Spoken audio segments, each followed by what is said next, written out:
Hi everyone, and welcome to part 2 of our Atari ST series. If you recall, in the previous episode we went through the history of the machine and how it came to be, and took a look at the 520 ST-FM in my collection, which needed a darn good clean and a Retrobrite on the outside, and also had some interesting things going on the inside. Well, we've had a couple of days good weather here in the UK, so that set us up for the Retrobrite. I've gotten hold of a nice new Gotek drive to install. We'll give the old girl a really good clean all over, and then power up and check everything works with some diagnostics. Finally, a contribution to the shack that has literally blown me away, and I know you guys will appreciate it too. Right, let's crack on.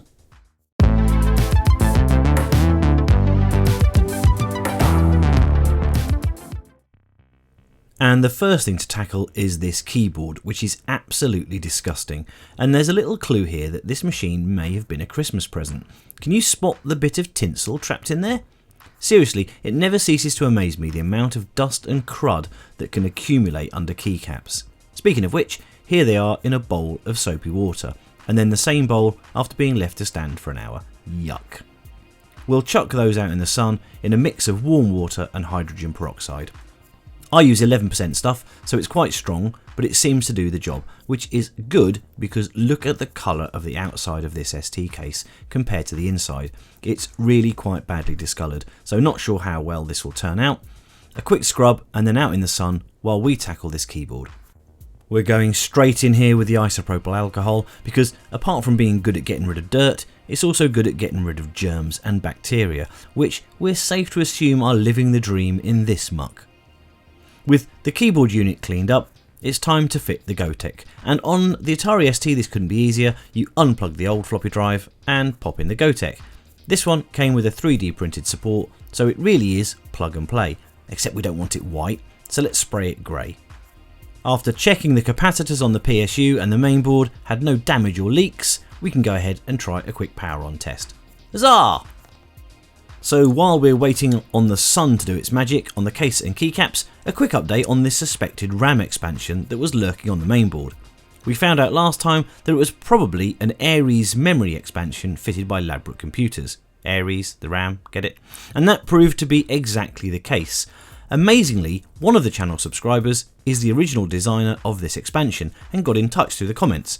He designed this while working at Ladbrokes computers and mused that this could even be one of the ones he installed. Thanks Keith, I know where to come if I get any trouble. Retrobriting complete, and what a difference. The case is now the same colour inside and out, and 99% of the yellowing is sorted on the keycaps too. Just need to pop the old girl back together and then we can test everything works.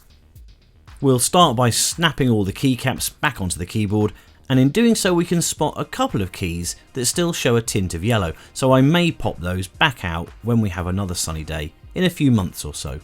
So now she's all back together and looking like 23 billion Vietnamese dong, or $1 million if you like. Let's take a moment to appreciate the cleanup, and then we'll get stuck into some testing, confirm how much memory this machine actually has, courtesy of Keith, and then load up some software and test her out. Here at the Shack, we'd like to give a big thanks to the sponsor of this video, my good friends at PCBWay. They'll be helping us out with our PCB fabrication needs and offer a very professional and high quality service for extremely reasonable prices. They can even populate your PCBs for you if you're tired of waving a hot iron around. There's a link to their website in the description where you can check out all of the amazing services they offer. Now back to the show. Plug in, power up, and we're rewarded with the GEM desktop, which, if I recall, stands for Graphics Environment Manager, and its lurid green background. Clicking on the desktop info menu option tells us, well, practically nothing. Not how much memory we have, what version of the OS this is, nada, zilch, nothing. Luckily, I knew this, so I've put a program onto a disk in the Gotek drive called sysinfo.prg. Let's load that up.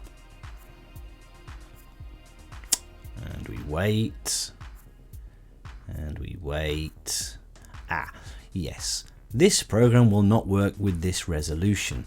Okay, we can fix that. So we go into the options, we go into the preferences, and in there's a medium resolution. The high resolution was only available if the Atari ST was plugged into the SM124 high-res mono monitor. Now, Unfortunately, OBS isn't rendering this particularly well. On the screen itself it looks fine. But anyway, let's load sysinfo.prg. And we wait. And we wait. And here we are. Now, if I'm reading this properly, it looks like we've got 1 megabyte of RAM, which means that expansion isn't really expanding us that much. The other thing I can see is that with no real-time clock installed, the system thinks it's 3 minutes past midnight on the 22nd of April 1987. We can see that the current desktop resolution is 640 by 200. We're in Great Britain. And note our processor, a 68,000 and a whopping 8 megahertz. So now I've popped in Dungeon Master because that was my absolute favourite game on the ST as a lad. So we can check that the keyboard's responding and that sound works. Okay, and so that basically, well, so I can play it for a bit. Ooh, the anticipation of this is practically killing me. I remember spending hours and hours playing this game when I was a kid.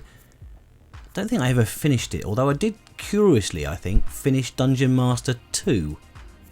Clearly before this, as you know, I'd played the SSI Gold Box games, Pool of Radiance, Champions of Kryn, etc.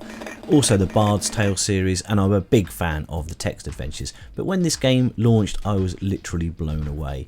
It just seemed so in-depth, and the graphics were great, and there just seemed a real scope. And yeah, I just don't know why I never finished it.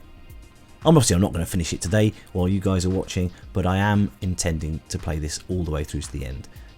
So this STFM is now looking good and working perfectly, and I should mention that I did check all the capacitors for any damage or leakage and check the voltages across them, and they're all fine, so I've left them for the time being.